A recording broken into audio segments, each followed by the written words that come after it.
El obrero cristiano normal por Watchman Nee. A través de la Biblia el cuidado del amante pastor está claramente delineado, y en todas las escrituras le vemos fielmente cuidando a los suyos, librándolos de las angustias, y siempre haciendo distinción entre ellos y las demás naciones. Aun cuando sus elegidos estaban en Egipto, él impartió una especial bendición para aquella sección de la tierra donde vivían. Por otra parte, Dios no exime a sus hijos de prueba ni de castigo. En realidad, la prueba y el castigo son necesarios para llegar a la madurez. Pero el aspecto sobre el cual queremos llamar la atención es un cariz del sufrimiento al que frecuentemente hace referencia la palabra de Dios, el que eligen deliberadamente aquellos de sus hijos que tienen el ferviente deseo de servirle. No es algo que se les impone ni algo a lo que se someten sin poder remediarlo, sino algo que ellos eligen por su propia voluntad. Los 3 hombres poderosos de David no tenían por qué exponerse al peligro para darle a tomar agua, pero cuando le oyeron expresar su deseo de tomar de la fuente de Belén, arriesgaron sus vidas rompiendo las vallas de filisteos para dar satisfacción a sus deseos, ver 2 Samuel 23, 14 al 17. Podemos, si lo deseamos, evitar mucho sufrimiento, pero si queremos ser de utilidad para el Señor, es una necesidad fundamental que elijamos el camino del sufrimiento por su causa. Salvo que estemos dispuestos a sufrir por Él, el trabajo que hagamos será superficial. ¿Qué es estar dispuestos a sufrir? ¿Qué queremos decir cuando hablamos de estar dispuestos a sufrir? En primer lugar, hagamos la clara diferencia entre el significado de sufrir y estar dispuestos a sufrir. Estar dispuestos a sufrir significa que hemos elegido voluntariamente el camino del sufrimiento por Cristo, quiere decir que de corazón deseamos pasar aflicciones por su causa. El asunto no es el grado de sufrimiento que tendremos que afrontar, sino la actitud que adoptemos hacia el sufrimiento. Por ejemplo, el Señor puede habernos provisto de comida, ropa y una casa bien amueblada. No quiere decir que si hemos elegido sufrir por su causa no podamos seguir gozando de los beneficios que Él nos ha dado. La cuestión no es si exteriormente estamos en circunstancias duras o difíciles, sino si de corazón estamos dispuestos a sufrir por Él. Puede que el sufrimiento no sea porción diaria de nuestra vida, pero debemos estar diariamente preparados para sufrir. Muchos creyentes, aun muchos obreros, parecen seguir espléndidamente mientras las circunstancias les son propicias, pero cuando les sobreviene una aflicción hacen un alto. El problema es que no están de corazón preparados para sufrir. Si es asunto decidido el de haber aceptado voluntariamente el camino del sufrimiento por su causa, la prueba no puede tomarnos desprevenidos. Si el Señor desea librarnos del sufrimiento, esto le atañe a Él, pero por nuestra parte debemos estar siempre preparados para recibirlo. Cuando venga lo hemos de aceptar como algo natural, y, como no veremos nada de extraño en ello, no estaremos tentados a desviarnos del camino, sino que proseguiremos adelante. Notemos cuidadosamente lo que dice Pedro, puesto que Cristo ha padecido por nosotros en la carne, vosotros también armaos del mismo pensamiento. 1 Pedro 4:1. Notamos que la disposición a sufrir es una parte de nuestra armadura. Es una parte de nuestro equipo para la lucha espiritual, la que hace impotente al diablo cuando nos ataca en cualquier punto vulnerable. Si no tenemos esta pieza de la armadura, no estaremos listos para el combate. Hay algunos creyentes que soportan el sufrimiento, pero que no tienen concepto de cuán precioso es el sufrimiento que les toca. Pasan a través de él sin ningún sentido de gratitud hacia el Señor, deseando solamente que llegue el día en que serán librados de él. No aceptan de corazón el sufrimiento, sino que lo consideran como algo deplorable por lo cual deben pasar. Su actitud pone de manifiesto el hecho de que no están dispuestos a sufrir. Hermano o hermana, si en tiempos de prosperidad no estamos dispuestos a sufrir, cuando la adversidad se presente no podremos continuar sirviendo al Señor, pero, si nos hemos armado de la determinación de sufrir por su causa, seguiremos adelante no importa lo que nos acontezca. No demos por sentado, cuando estemos pasando por aflicción, que estamos sufriendo por causa del Señor. El asunto no es cuánto sufrimiento hemos sobrellevado, sino hasta qué punto nos hemos gozado en el sufrimiento. Es posible que suframos duras pruebas con gran dolor de corazón sin estar dispuestos a hacerlo. La voluntad de sufrir se lleva muy adentro. Aclaremos bien esto, es muy posible tener un corazón dispuesto a sufrir y no tener que atravesar pruebas materiales, y es igualmente posible pasar por muchas pruebas materiales sin que de corazón estemos dispuestos. Si a los creyentes se les ofreciera la opción entre sufrir y no hacerlo, muchos en forma categórica elegirían ser eximidos del sufrimiento, y esto sería simplemente porque no están dispuestos a sufrir por el Señor. Cualquier creyente que adolece de esta falta interior estará siempre orando para que las circunstancias sean propicias para adelantar así en la obra. Hay pocos indicios de tribulación en las circunstancias de algunos creyentes, mientras que en otros hay evidencias de fuertes tribulaciones. Pudiéramos sacar en conclusión que estos últimos conocen la gracia divina en mayor medida que los primeros y que su ministerio será más rico. En verdad, muchas veces será al revés. Cuando estudiamos más de cerca la situación veremos que, aunque los últimos están sufriendo, no lo hacen porque están dispuestos a ello, no tienen la mente disciplinada para el sufrimiento, y se escaparían de él en la primera oportunidad. Su sufrimiento no es, pues, provechoso, pues a través de él no aprenden nada. La necesidad financiera.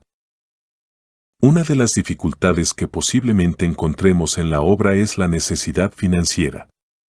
Algunas veces parece como si el Señor hubiera hecho una provisión inadecuada para nosotros y decidimos que no podemos proseguir. ¿Cómo se sentirá el Señor ante nuestra reacción?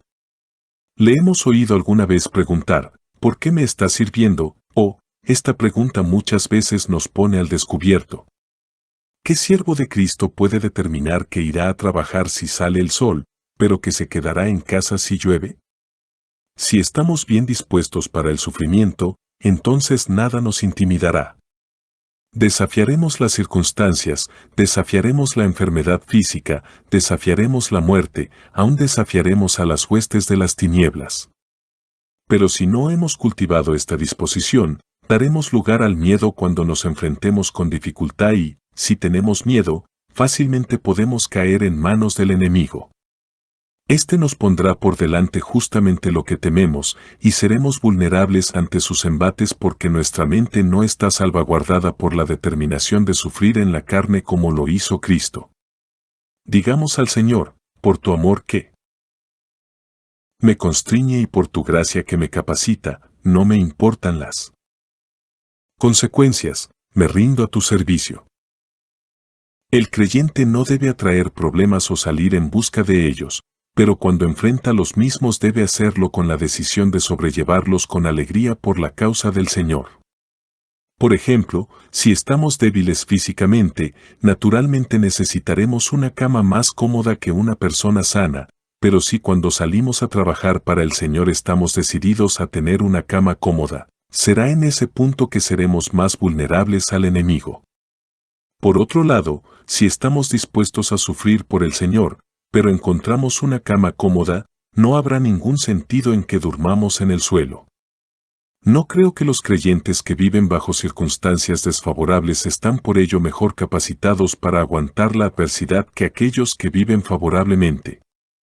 Los que sobrellevarán la prueba en el día en que ésta llegue son solo aquellos que, cualquiera sea la circunstancia, favorable o desfavorable, se han entregado al Señor armándose así de la voluntad de sufrir.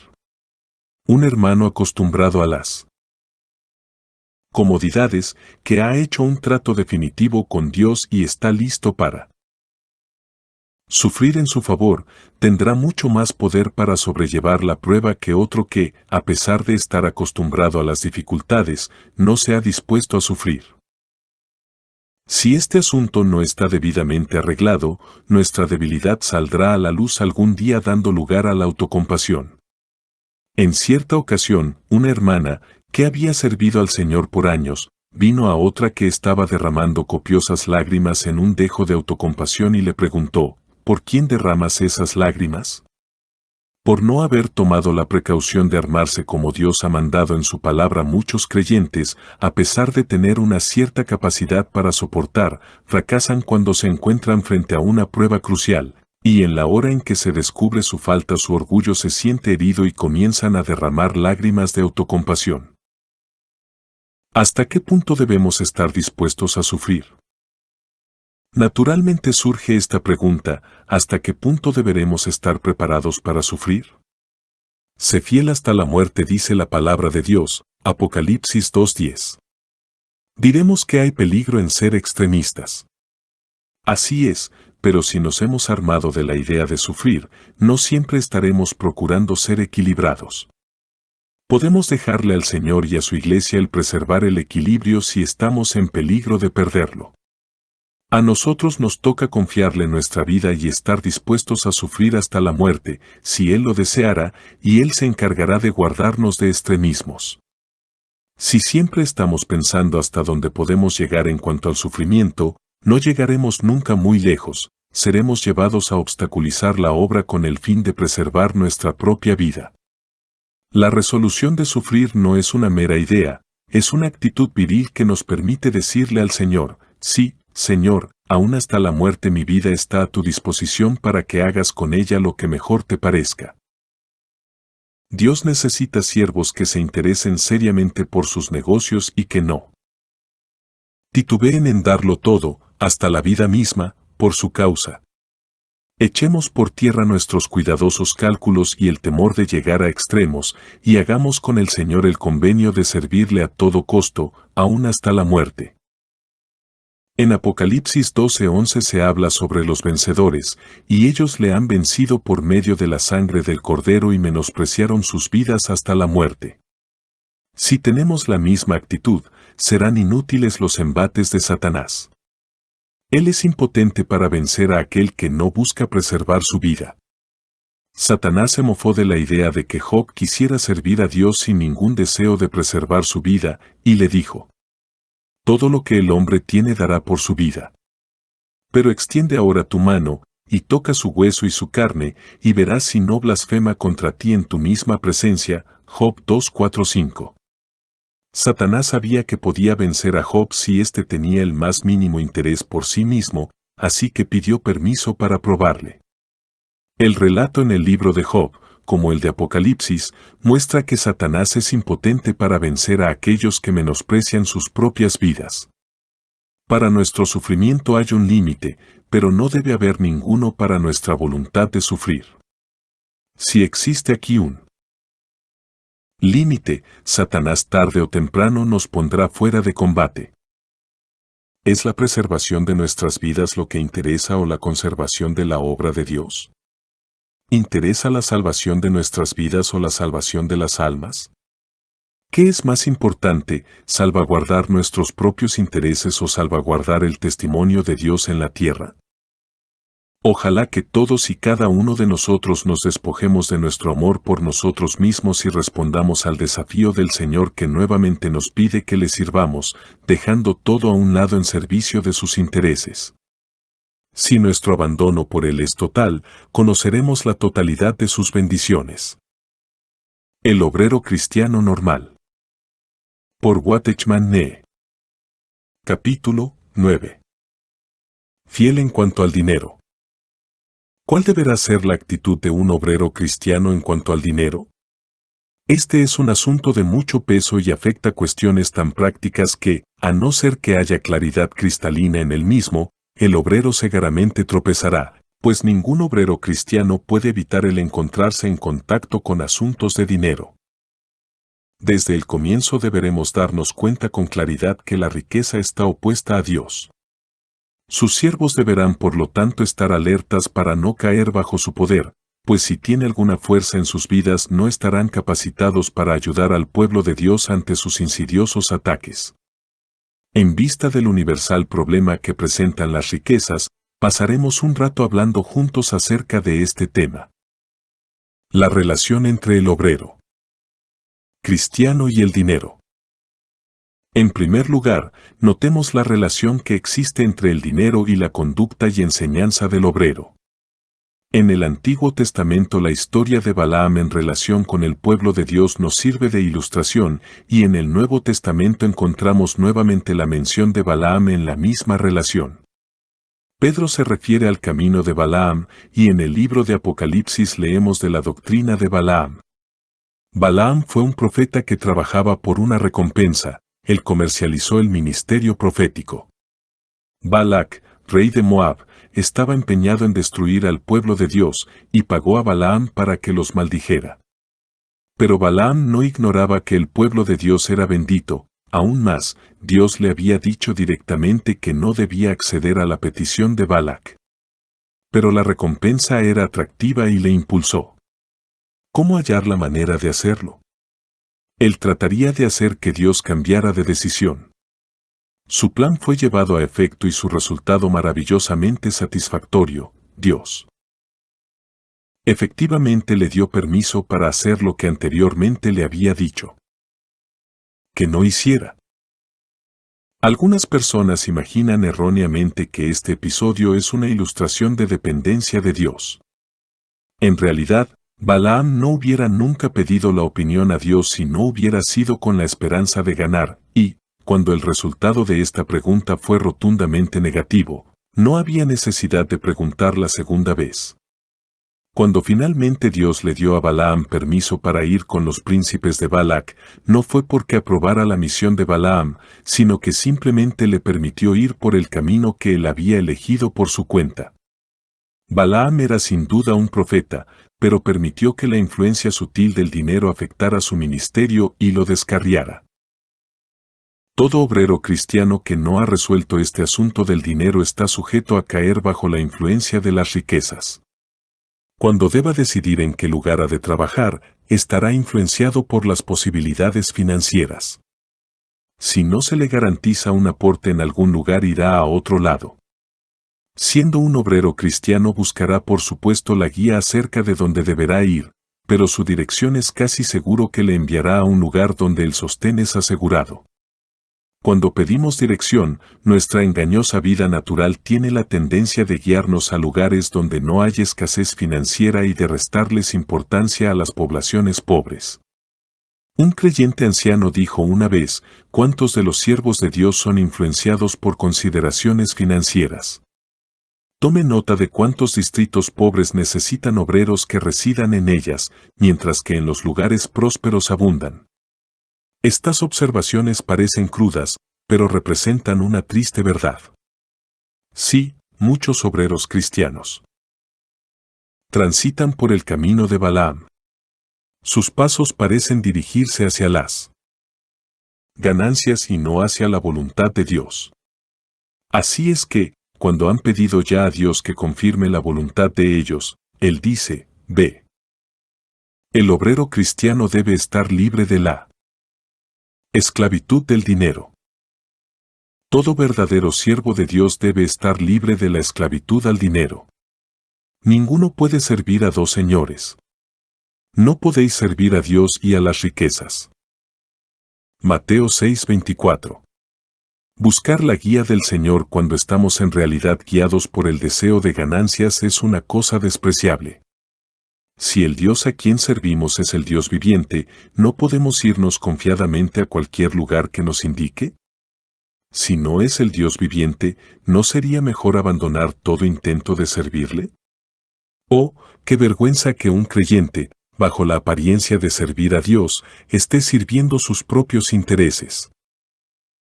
Pedro, haciendo referencia en su segunda epístola al camino de Balaam, escribe, han dejado el camino recto, y se han extraviado siguiendo el camino de Balaam, el cual amó el premio de la maldad. 2:15. Hermanos y hermanas, Dios ha puesto ante nosotros el camino recto y debemos cuidarnos de no apartarnos de él, no sea que caigamos en el camino de Balaam. Pedro describe a los que andan en este último camino como teniendo el corazón habituado a la codicia. La raíz del problema comienza por el corazón, luego la mano se alarga en busca de la recompensa, y los pies comienzan a desviarse de los caminos del Señor. No ocurrió todo en un momento y no había al principio signos de desvío del Señor. El apartamiento interno de Dios estaba cobijado bajo la forma externa de buscar su voluntad. La palabra de Dios nos dice que Balaam amó el premio de la maldad. Él amó la recompensa que se le ofreció, y su corazón ya estaba puesto en ella cuando dijo a los príncipes que no podía aceptar sin antes buscar la divina voluntad. No obstante prometió, os daré respuesta según Jehová me hablare, Números 22:8. Cuán espirituales sonaban esas palabras.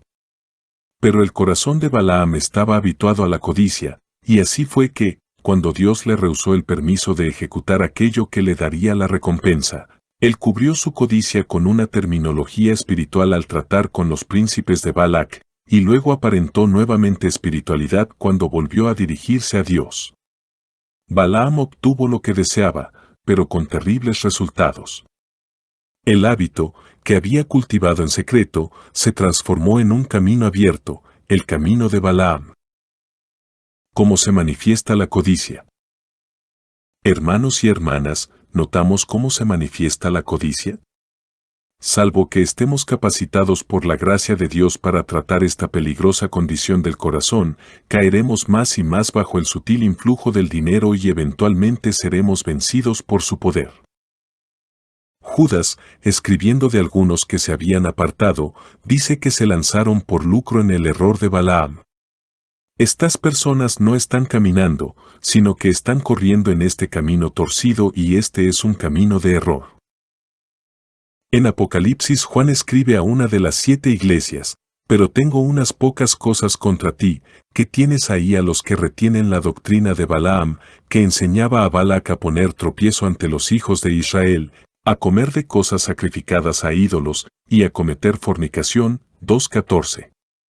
Vemos en este pasaje que no hay solo un camino de Balaam sino también la doctrina de Balaam. En el corazón que ha guardado pensamientos de codicia y no ha aceptado la corrección, el deseo de ganancia se transforma en hábito, y este hábito escondido se expresará pronto en su proceder. El camino se hace más y más definido hasta que se transforma en doctrina, lo que se enseña. La palabra de Dios habla una y otra vez de los terribles estragos que acarrea la codicia. Cuando Pedro habla del camino de Balaam se refiere en primera instancia a los falsos maestros y advierte a sus lectores con las siguientes palabras: habrá entre vosotros falsos maestros, que introducirán encubiertamente herejías destructoras y por avaricia harán mercadería de vosotros. Segunda Pedro 2:1-2-3. Notemos que cuando los deseos de ganancia se guardan en el corazón pervierten nuestra enseñanza. Si nuestra audiencia es de la clase pobre, nuestra enseñanza será de cierto tipo, pero si nuestro auditorio es de la clase acomodada, adaptaremos el estilo y el tema para adularles. Si notamos que nuestros movimientos y nuestras palabras están influenciadas por motivaciones de ganancia personal, debemos inclinarnos ante el Señor en busca de su misericordia. Este es un asunto muy solemne.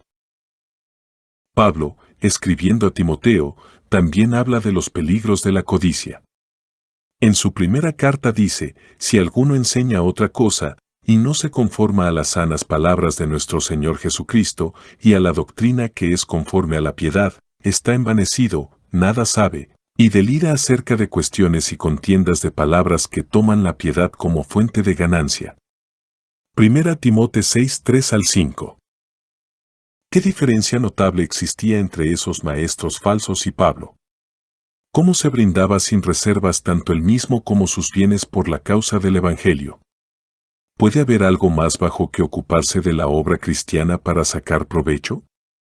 Nosotros, como otros, podremos caer en esta tentación si no solucionamos este asunto definitivamente, para que nunca veamos en nuestro trabajo un medio de vida. Antes rehusemos pensar en la piedad como fuente de ganancia y animémonos con la seguridad de que gran ganancia es la piedad acompañada de contentamiento. 1 Timoteo 6:6. Atesoremos también las palabras que siguen en esta carta de Pablo a Timoteo. Porque nada hemos traído a este mundo, y sin duda nada podremos sacar. Así que, teniendo sustento y abrigo, estemos contentos con esto.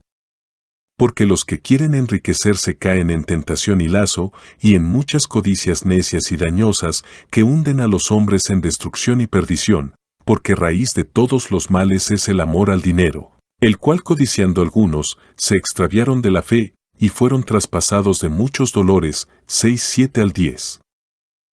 Ahora veamos las palabras dichas por el Señor mismo. En Lucas 9 se registra la misión de los 12 discípulos y en el siguiente capítulo la misión de los 70. En ambas instancias fueron explícitas las instrucciones y las dos veces son impartidas de manera negativa. Dirigiéndose a los 12 dijo, no toméis nada para el camino, ni bordón, ni alforja, ni pan, ni dinero, ni llevéis 2 túnicas. 9:3. A los 70 les da menos detalles, pero en el fondo es lo mismo, no llevéis bolsa, ni alforja, ni calzado. 10:4. El énfasis en ambos casos es el mismo. Cuando el Señor encarga una misión a sus siervos, no debe haber ningún cálculo material. En una fecha posterior el Señor interrogó a sus discípulos acerca de su experiencia cuando salieron obedeciendo su mandato. Cuando os envié sin bolsa, sin alforja y sin calzado, ¿os faltó algo? Ellos dijeron, nada. Pero notemos lo que sigue, y les dijo, pues ahora, el que tiene bolsa, tómela, y también la alforja, y el que no tiene espada, venda su capa y compre una. Lucas 22:35-36. En el intervalo las circunstancias habían sufrido un vuelco, y esta era la noche de la traición del Señor.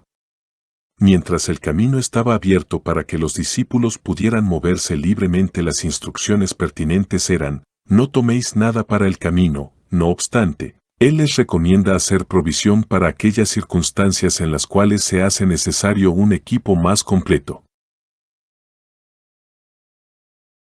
Para ser un predicador efectivo de la palabra se necesita tener una pasión que excluya todo otro interés.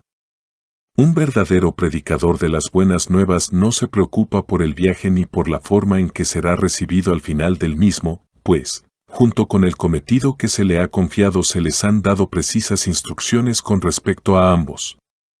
Para el viaje las órdenes son, no toméis nada para el camino, y, para cuando arriba a su destino tiene órdenes igualmente explícitas, en cualquier casa donde entréis, primeramente decid, paz sea a esta casa. Lucas 10:5. ¡Qué hermoso! Todo obrero cristiano debería ser un mensajero de paz y magnificar su oficio. Podremos ser pobres, pero nunca deberíamos perder la dignidad de nuestro excelso llamado. Pero, ¿qué actitud debemos seguir para con aquellos que no quieren recibirnos? El Señor se anticipa a esta pregunta contestándola en Lucas 9:5.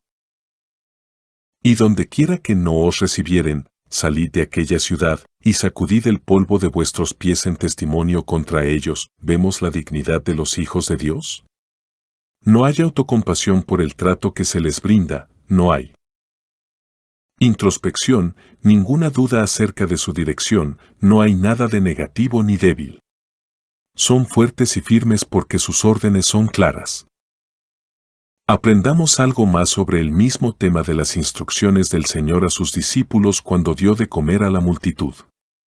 En una de estas ocasiones había estado predicando a un auditorio de 5.000, sin contar las mujeres y los niños, y hacia el final del día los discípulos sugirieron que, como estaban en un lugar desierto, sería bueno enviar a la gente a los pueblos a comer. Pero, Jesús les dijo, no tienen necesidad de irse, dadles vosotros de comer. Mateo 14:16. Uno de los discípulos se mostró bastante alarmado ante la idea de tener que proveer de comida a tantos, pero el Señor inquirió cuánta comida había. Encontraron 5 panes y 2 peces, los cuales llevaron a Jesús. Luego de que él hubo bendecido esa provisión tan escasa, hubo para todos en abundancia. Mediante este milagro, Cristo demostró a sus discípulos que la sabiduría humana no se debe tener en cuenta para su servicio. No importa lo escaso de los recursos que tengamos a mano, debemos estar preparados para dar, y aún para dar otra vez. Los que están dominados por las consideraciones materiales son siervos de las riquezas, no de Dios. Aprender esta lección lleva tiempo. Los discípulos no la aprendieron toda de una vez. Fue así como después de la alimentación milagrosa de los 5.000 el Señor los llevó nuevamente por circunstancias similares. Asamblea en Santo Domingo Este. Escrito por el hermano Watchman Nee en el año 1951. Para más información comuníquese con este número de WhatsApp. 1-829-747-1995.